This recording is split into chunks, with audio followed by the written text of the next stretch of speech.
Hello viewers, welcome to our channel পাঁচের পাঠশালা। আমি শ্যামল রয়। আশা করি সকলেই ভালো আছো আর আমিও ভালো আছি। দেখো, মিশন ডাব্লিউপি এবং কেপি 2024-কে ফোকাস করে যে আমাদের প্র্যাকটিস সেটটি চলছে জিকে এবং জিএস এর, সেই প্র্যাকটিস সেটের আজকে আমাদের 17তম প্র্যাকটিস ক্লাস। এর আগে আমাদের অলরেডি 1 থেকে 16তম প্র্যাকটিস সেট হয়ে গেছে। তোমরা যারা সেই প্র্যাকটিস সেটগুলি দেখোনি তারা অবশ্যই দেখে নেবে। এছাড়াও তোমরা যারা আমাদের এই চ্যানেলে একবারই নতুন তারা অবশ্যই চ্যানেলটিকে সাবস্ক্রাইব করে পাশে থাকা বেল আইকনটি প্রেস করে দিবে। তো চলো শুরু করি আজকের ক্লাস। দেখো, আজকের প্রথম প্রশ্ন কি রয়েছে, দেখো, নিম্নের কোন শস্যটি মাটিতে নাইট্রোজেনের পরিমাণ বৃদ্ধি করে? দেখো, এটা ডাব্লিউপি কনস্টেবলস প্রিলিমিনারি 2018 সালের প্রশ্নপত্র। এটি অপশনগুলো সকলে দেখে নাও কি রয়েছে। মটরশুঁটি, সূর্যমুখী, আলু, জোয়ার। তো কি বলছে এখানকার মধ্যে নিম্নের কোন ফসলটি বলছে বা শস্যটি বলছে যেটা হচ্ছে নাইট্রোজেনের পরিমাণ বৃদ্ধি করে, তাই তো? তো মাটিতে নাইট্রোজেনের পরিমাণ বৃদ্ধি করে অপশন নাম্বার এ আমাদের সঠিক অ্যান্সার হয়ে যাবে মটরশুঁটি। মটরশুঁটি আমাদের কি করবে? মাটিতে নাইট্রোজেনের পরিমাণ বৃদ্ধি করবে, বা যে কোনো ডাল জাতীয় উদ্ভিদই কি করে? মাটিতে নাইট্রোজেনের পরিমাণ বৃদ্ধি করে, তাই তো? নেক্সট প্রশ্নে চলে যাই আমরা। কি রয়েছে? রাইন নদীর বদ্বীপ কোন দেশে অবস্থিত? দেখো, রাইন নদী তোমরা সকলেই জানো ফ্রান্স, জার্মানি, নেদারল্যান্ড, অস্ট্রেলিয়া। তো রাইন নদীর বদ্বীপ কোন দেশে অবস্থিত? অপশন নাম্বার সি আমাদের সঠিক অ্যান্সার হয়ে যাবে নেদারল্যান্ডে রাইন নদীর বদ্বীপ অবস্থিত। দেখো, এখন অনেকেরই মনে প্রশ্ন হতে পারে যে রাইন নদী জার্মানির উপর দিয়ে বয়ে গেছে। হ্যাঁ, তোমরা সকলেই ঠিকই জানো যে রাইন নদী সম্পূর্ণভাবে আমাদের জার্মানির উপর দিয়ে প্রবাহিত হয়েছে, কিন্তু রাইন নদী যেখানে পতিত হয়েছে, মানে যেখানে তার শেষ সীমানা, সীমানায় তো আমাদের কি হয়, বা মোহনার পরেই তো আমাদের বদ্বীপের সৃষ্টি হয়। তো দেখো, যে রাইন নদীর যে বদ্বীপটা রয়েছে সেটা হচ্ছে নেদারল্যান্ডে অবস্থিত, আর রাইন নদী সম্পূর্ণ প্রবাহিত হয়েছে কোথায়? জার্মানিতে, তাই তো? জার্মানিতে রাইন নদী আমাদের কি হলো? প্রবাহিত হলো, এবং নেদারল্যান্ডে কি হলো? আমাদের সেখানে বদ্বীপের সৃষ্টি হলো। ওকে, নেক্সট প্রশ্ন দেখো, কোন মৃত্তিকায় সরলবর্গীয় উদ্ভিদ ভালো জন্মায়? দেখো, সরলবর্গীয় উদ্ভিদ অপশনগুলো দেখে নিই। Sierozem, podsol, regur, laterite. তো কোন মৃত্তিকায় সরলবর্গীয় উদ্ভিদ ভালো জন্মায়? অপশন নাম্বার বি আমাদের সঠিক অ্যান্সার হয়ে যাবে। কি হবে? বি আমাদের সঠিক অ্যান্সার হয়ে যাচ্ছে। আমাদের কি পরসল মৃত্তিকায় কি হয়? সরলবর্গীয় উদ্ভিদ জন্মগ্রহণ করে বা জন্মায়। দেখো, এই যে পরসল মৃত্তিকা, পরসল মৃত্তিকা কোথায় দেখতে পাওয়া যায়? পার্বত্য এলাকায়। পার্বত্য এলাকার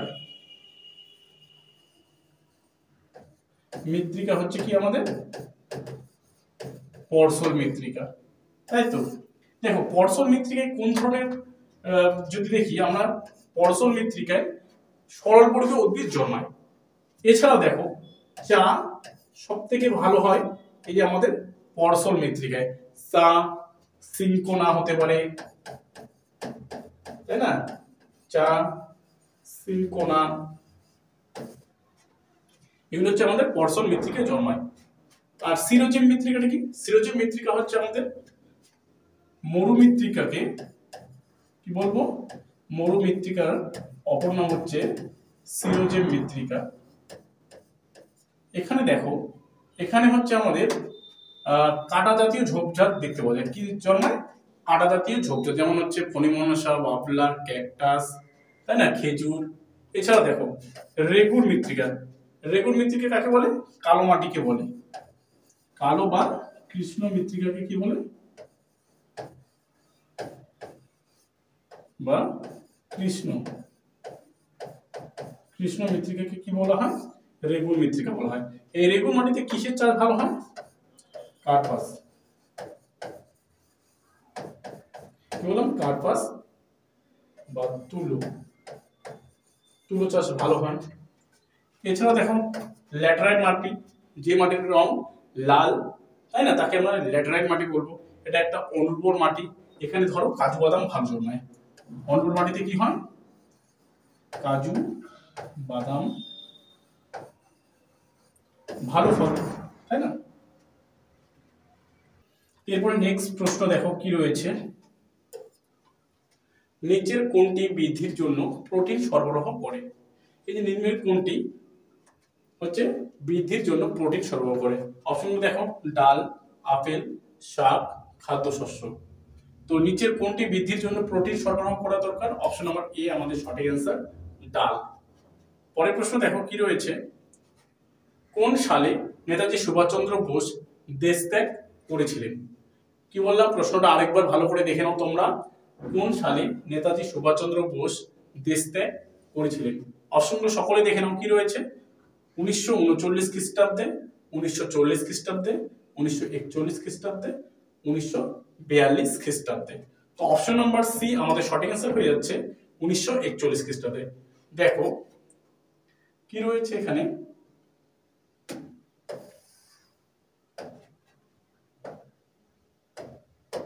দেখো, গৃহবন্দী থাকার অবস্থায় নেতাজি সুভাষচন্দ্র বসু 1941 সালের 17ই জানুয়ারি কি কলকাতা বাড়ির থেকে পালিয়ে যান। দেখো তিনি কলকাতা বাড়ির থেকে যখন পালিয়ে গিয়েছিলেন কি হয়েছিল, দেখো ধানবাদ থেকে কাবুল পর্যন্ত তিনি মোহাম্মদ জিয়াউদ্দিন ছদ্মনামে কি করেছিলেন, যাত্রা করেন। দেখো তিনি কি নামে যাত্রা করলেন, পরীক্ষায় আসে মোহাম্মদ জিয়াউদ্দিন।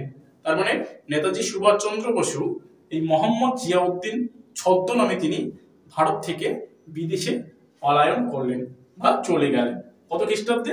1941 খ্রিস্টাব্দে। দেখো নেতাজি সুভাষচন্দ্র বসু সম্পর্কে আমি কিছু বলে দিচ্ছি। নেতাজি সুভাষচন্দ্র বসু উড়িষ্যার কটক শহরে জন্মগ্রহণ করেছিলেন। তিনি 1938 খ্রিস্টাব্দে হরিপুরে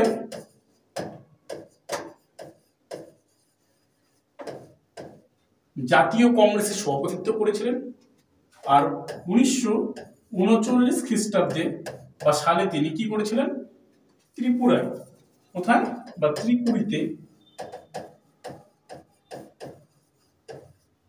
জাতীয় কংগ্রেসের সভাপতিত্ব হন। গান্ধীজির মনোনীত প্রার্থী পট্টবী সীতারামাইয়াকে পরাজিত করে তিনি সভাপতিত্ব হন। ঠিক আছে, এরপরে তিনি কংগ্রেস ছেড়ে দিয়ে 1939 খ্রিস্টাব্দে তিনি কি করলেন, ফরওয়ার্ড ব্লক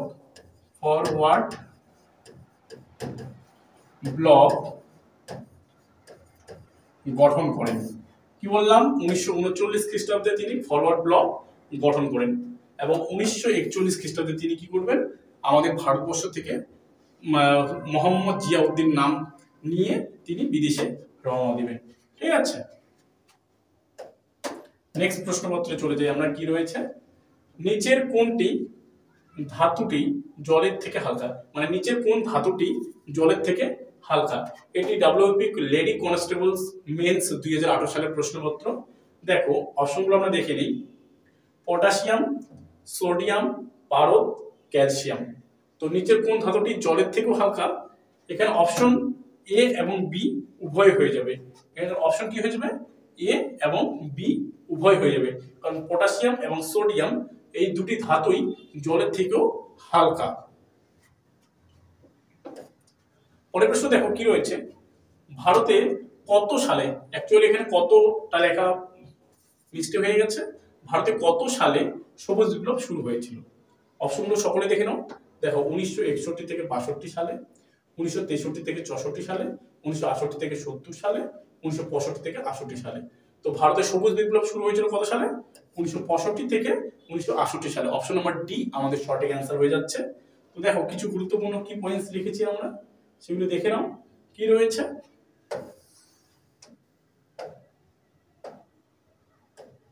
দেখো প্রধানত ভারতে কৃষি বিজ্ঞানী, মানে অ্যাকচুয়ালি আমাদের কি এই সবুজ বিপ্লবটা কৃষির উপর হয়েছিল, কৃষির উপর হয়েছিল। বিজ্ঞানী হচ্ছে MS স্বামীনাথনের নেতৃত্বে, কি বললাম, ডক্টর MS স্বামীনাথনের নেতৃত্বে আমাদের ভারতে কি হয়েছিল, এই সবুজ বিপ্লব হয়েছিল 1965 থেকে 68 সালে। অ্যাকচুয়ালি আমাদের কোথায়, গম এবং ধানের উপর আমাদের এই সবুজ বিপ্লবটা হয়েছিল। কোথায় হয়েছিল? প্রথমে পাঞ্জাব পাঞ্জাব ও হরিয়ানা। পাঞ্জাব এবং হরিয়ানা রাজ্যে আমাদের কি হয়েছিল, প্রথম সবুজ বিপ্লব হয়েছিল। তো এই সবুজ বিপ্লবের জনক কাকে বলা হচ্ছে, ভারতের মধ্যে এম.এস. স্বামীনাথনকে বলা হচ্ছে। যদি টোটাল পৃথিবীর মধ্যে বলা হয় যে সেই সময়ের মধ্যে যে মেক্সিকোর একজন বিজ্ঞানী ছিলেন, মেক্সিকোর কি নাম, নরম্যান বোরল্যাক, যিনি কিনা কি করলেন, এই সবুজ বিপ্লবটা শুরু করেছিলেন, মানে বৃহত্তর সবুজ বিপ্লব তার প্রচেষ্টায় প্রথম পৃথিবীতে সবুজ বিপ্লব শুরু হলো। কি নাম, বিজ্ঞানী নরম্যান বোরল্যাক। ওকে, আর ভারতে যদি পরীক্ষায় আসে তাহলে কি হয়ে যাবে, ডক্টর এম.এস. স্বামীনাথন। ওকে, নেক্সট প্রশ্নের দিকে চলে যাই আমরা। কি রয়েছে, চিকুনগুনিয়া রোগের বাহককে। কি বললাম, চিকুনগুনিয়া রোগের বাহককে। অপশনগুলো দেখে নাও, মাছি, অ্যানোফিলিস প্রজাতির মশা, এডিস ইজিপ্টাই প্রজাতির মশা, আর কি কিউলেক্স প্রজাতির মশা। তো অপশন নাম্বার সি আমাদের সঠিক অ্যান্সার হয়ে যাবে, এডিস ইজিপ্টাই প্রজাতির মশা, যে কিনা হচ্ছে চিকুনগুনিয়া রোগের বাহক। ওকে, নেক্সট প্রশ্ন দেখো, নিচের কোন নদীর মোহনায় পাখির পা আকৃতির বদ্বীপ গঠিত হয়েছে। কি বললাম, নিচের কোন নদীর মোহনায় পাখির পা আকৃতির বদ্বীপ গঠিত হয়েছে। অপশনগুলো দেখে নিই, নীল, মিসিসিপি, ওয়াংহো, দানিউব। ওকে, তো অপশন নাম্বার বি আমাদের সঠিক অ্যান্সার হয়ে যাবে, মিসিসিপি নদীর মোহনায় পাখির পা আকৃতির বদ্বীপ গড়ে উঠেছে। এছাড়াও ভারতের একটি নদী রয়েছে যার নাম হচ্ছে কৃষ্ণা নদী। এই কৃষ্ণা নদীর মধ্যেও আমাদের কি রয়েছে, পাখির পায়ের আকৃতির বদ্বীপ সৃষ্টি হয়েছে। ওকে, নেক্সট প্রশ্ন দেখো, হরপ্পা সভ্যতার বাণিজ্য বন্দর লোথাল কোথায় অবস্থিত। আমরা জানি এই লোথাল হচ্ছে হরপ্পা সভ্যতার ম্যানচেস্টার, বা প্রাচীন ভারতে যদি আমরা বলি যে বন্দর, প্রাচীন ভারতের বন্দরের নাম কি, এই লোথাল হয়ে যাবে। তো লোথালটা বেসিক্যালি কোথায় অবস্থিত, অপশনগুলো দেখে নিই, রাজস্থান, হরিয়ানা, গুজরাট, উত্তরপ্রদেশ। তো লোথাল কোথায় অবস্থিত, অপশন নাম্বার সি আমাদের সঠিক অ্যান্সার, গুজরাট। দেখো সেই সময়ও লোথাল হচ্ছে গুজরাটে অবস্থিত, এবং কি বললাম, হরপ্পা সভ্যতার ম্যানচেস্টার বলা হয় লোথালকে। এখনো যে ভারতের ম্যানচেস্টার রয়েছে যার নাম হচ্ছে আহমেদাবাদ, সেটাও কিন্তু বর্তমানে গুজরাট রাজ্যে অবস্থান করছে, তাই তো। নেক্সট প্রশ্ন দেখি কি রয়েছে, ভারী জল বা হেভি ওয়াটার কি। অপশনগুলো দেখে নিন, খনিজ মিশ্রিত জল, হাইড্রোজেনের আইসোটোপ দ্বারা তৈরি জল, ভারী ধাতু খনিজ মিশ্রিত জল, না ওজোন গ্যাস মিশ্রিত জল। তো ভারী ওয়াটার বা হেভি ওয়াটার মানে ভারী জল কি, অপশন নাম্বার বি আমাদের সঠিক অ্যান্সার হয়ে যাবে, হাইড্রোজেনের আইসোটোপ দ্বারা তৈরি জল হচ্ছে আমাদের হেভি জল, মানে হেভি ওয়াটার বা ভারী জল। ওকে, নেক্সট প্রশ্ন, সাগরমাথা জাতীয় উদ্যান নিচের কোন পর্বতশ্রেণী, মানে পর্বতশৃঙ্গে অবস্থিত। সাগরমাথা জাতীয় উদ্যান নিচের কোন পর্বতশৃঙ্গে অবস্থিত। দেখে নাও, Godwin Austen, Annapurna, Kanchenjunga, mount Everest. তো সাগরমাথা জাতীয় উদ্যান নিচের কোন পর্বতশ্রেণীর মধ্যে অবস্থিত, অপশন নাম্বার ডি আমাদের সঠিক অ্যান্সার হয়ে যাবে, মাউন্ট এভারেস্ট। এছাড়াও কিছু গুরুত্বপূর্ণ কি পয়েন্টস রেখেছি দেখে নাও। দেখো কি রয়েছে আমাদের এখানে,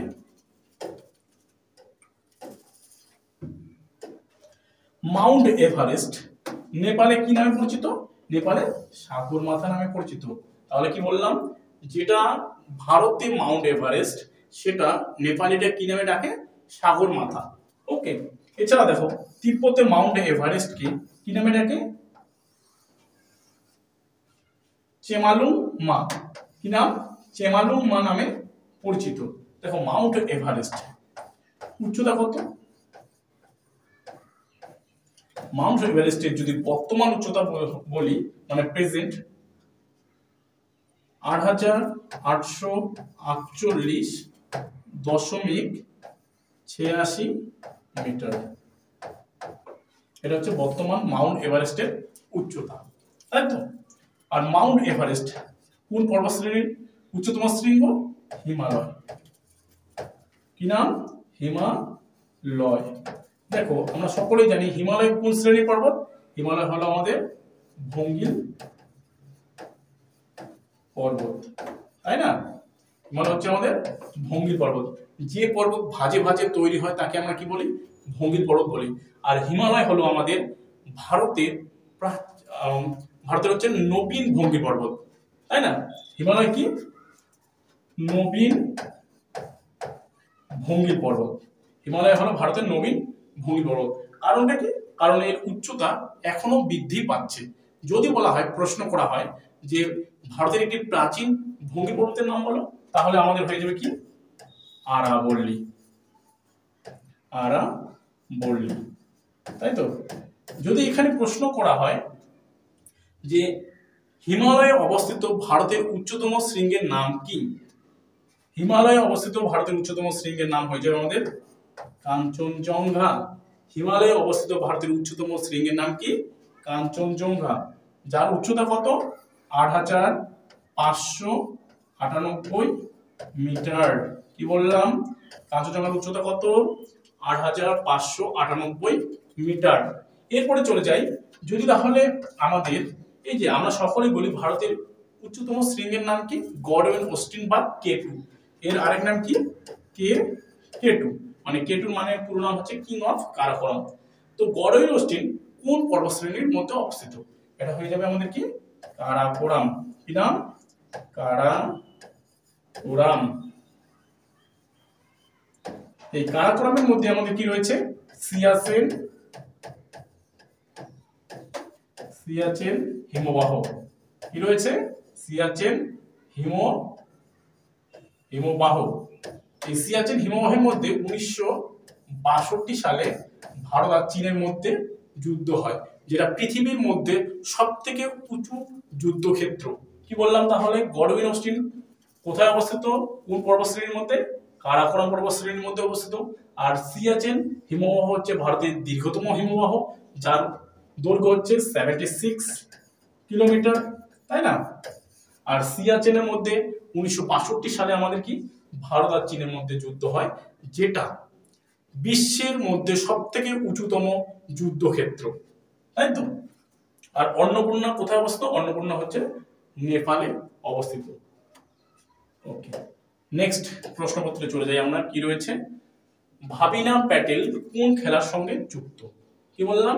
ভাবিনা প্যাটেল কোন খেলার সঙ্গে যুক্ত? অপশনগুলো দেখে নিই। ক্রিকেট, ভলিবল, প্যারা টেবিল টেনিস এবং সাঁতার। তো ভাবিনা প্যাটেল কোন খেলার সঙ্গে যুক্ত? অপশন নাম্বার সি আমাদের সঠিক অ্যান্সার হয়ে যাবে। ভাবিনা প্যাটেল প্যারা টেবিল টেনিসের সঙ্গে যুক্ত। পরের প্রশ্ন কি রয়েছে দেখো। নিচের কোনটিকে বাদামি কয়লা বা ব্রাউন কয়েল বলে? এটি ডাব্লিউপি কনস্টেবলস প্রিলিমিনারি 2019 সালের প্রশ্নপত্র। এটি অপশনগুলো সকলে দেখে নাও। Coke, anthracite, lignite, bituminous. তো নিচের কোনটিকে বাদামি কয়লা বলা হয়? অপশন নম্বর সি আমাদের সঠিক অ্যান্সার, লিগনাইট, তাই তো? লিগনাইটকে কি বলা হচ্ছে? বাদামি কয়লা বলা হচ্ছে। সবথেকে উন্নত কয়লার নাম কি? সবথেকে উন্নত কয়লা হয়ে যাবে আমাদের অ্যানথ্রাসাইট। আর ভারতে যেটা সবথেকে বেশি পাওয়া যায় সেটা হচ্ছে বিটুমিনাস জাতীয় কয়লা পাওয়া যায়। ওকে, নেক্সট প্রশ্নপত্রে চলে যাই আমরা। কি রয়েছে?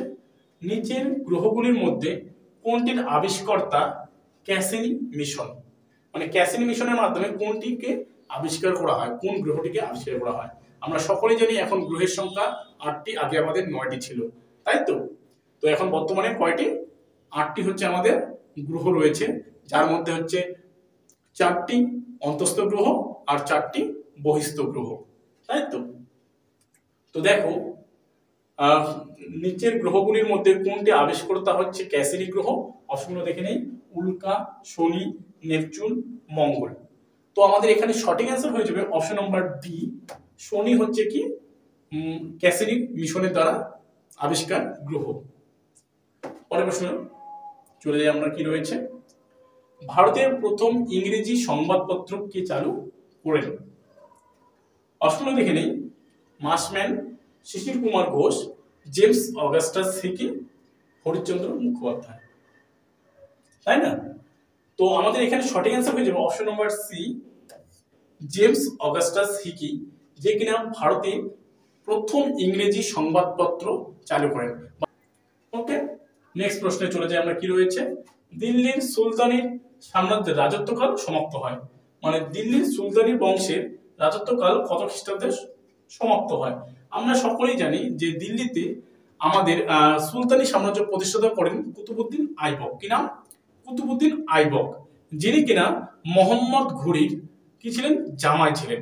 এই মোহাম্মদ ঘুরি 1206 খ্রিস্টাব্দে যখন মারা যান, তাই তো 1206 খ্রিস্টাব্দে যখন মারা যান, তখন তার জামাই কুতুবউদ্দিন আইবক, ঠিক আছে, নিজেকে দিল্লির সুলতান বলে দাবি করেন এবং 1206 খ্রিস্টাব্দ থেকে আমাদের 1526 খ্রিস্টাব্দ পর্যন্ত প্রায় পর পর 5টা রাজবংশ দিল্লিতে শাসন করেন, যাকে আমরা কি বলি? সুলতানি বংশ বলি।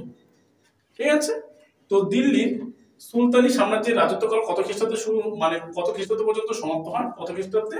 অপশন নম্বর আমাদের বি সঠিক অ্যান্সার হয়ে যাচ্ছে 1526 খ্রিস্টাব্দে দিল্লিতে কি হয়?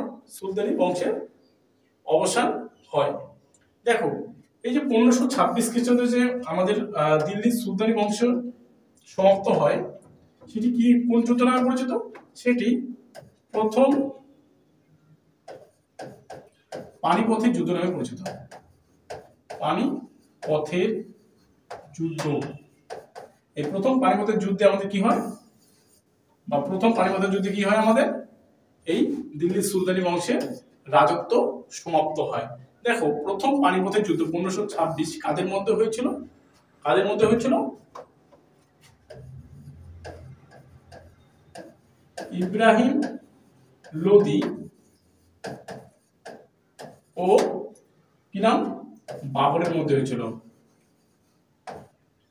কি বললাম? ইব্রাহিম লোদি এবং বাবর। লোদি বংশের শেষ সম্রাট ইব্রাহিম লোদি এবং বাবরের মধ্যে হয়েছিল। এটি কোথায় হয়েছিল?